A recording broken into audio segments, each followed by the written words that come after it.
If I were to give you $50, what would you do with it? I'd eat. How long can you eat? How long can you live on $50? I don't know. I would bet not very long. You would bet. Paul Thomas Anderson may have one of the best track records of any modern director. His films are well written, risky, bold, and focus on highly original concepts. Any movie fan can debate on which film is his best. Some say There Will Be Blood, others say Boogie Nights. But let's pretend that the year is 1996, and Paul Thomas Anderson has only made one movie, his directorial debut, Hard Eight. The film starts out at a diner in Nevada where Sidney offers John a cigarette and a cup of coffee.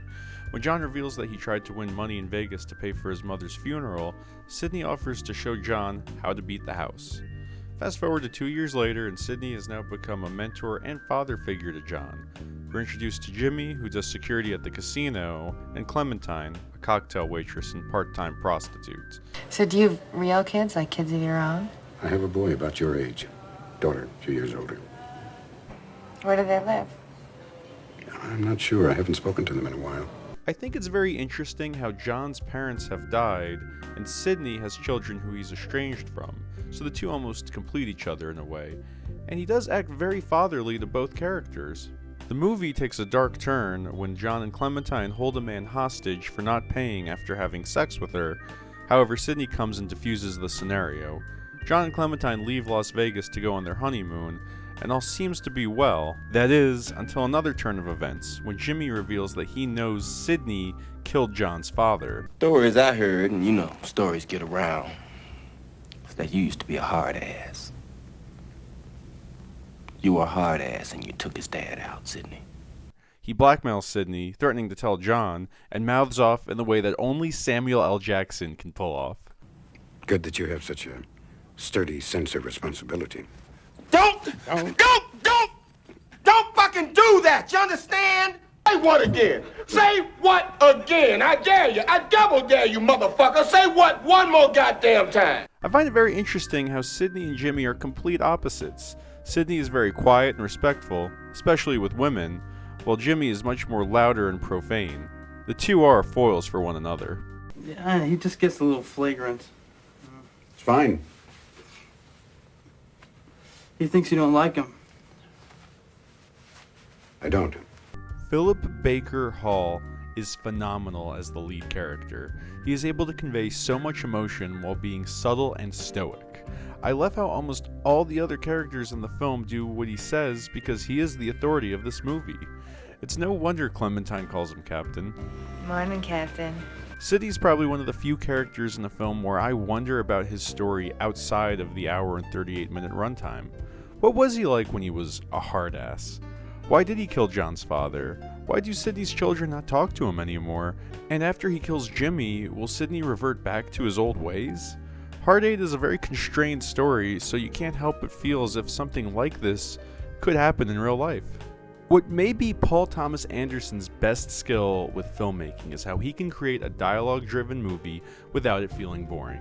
Not just with what is being said, but also the way scenes are filmed, often breaking the routine shot-reverse shot. By doing this, you can watch each of his films multiple times and get more out of them. When you first watch Hard Eight, you are rooting for Sidney, and you look at him as the hero for what he does. However, on the second viewing, now that we know Sidney's backstory, it makes the relationship with him and John much more complex, and now there's a morality dilemma. He might not be doing the right thing by teaching John how to gamble and helping him get away with committing crimes. Even if he has good intentions, does that really make up for killing John's father?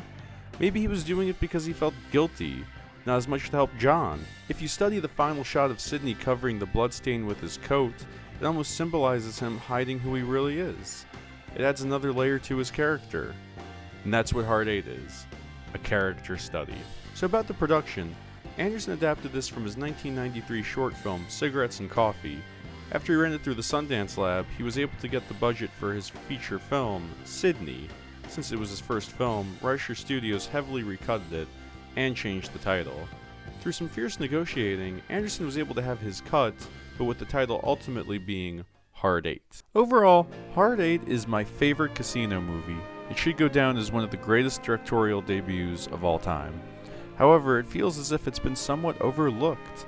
I know there are plenty of Paul Thomas Anderson fans that may have forgotten about this hidden gem.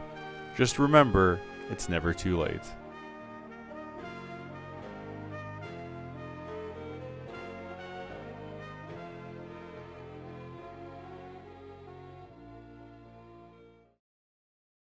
I know I'm always one to point out callback nuances in movies, but this is what John says in the very beginning.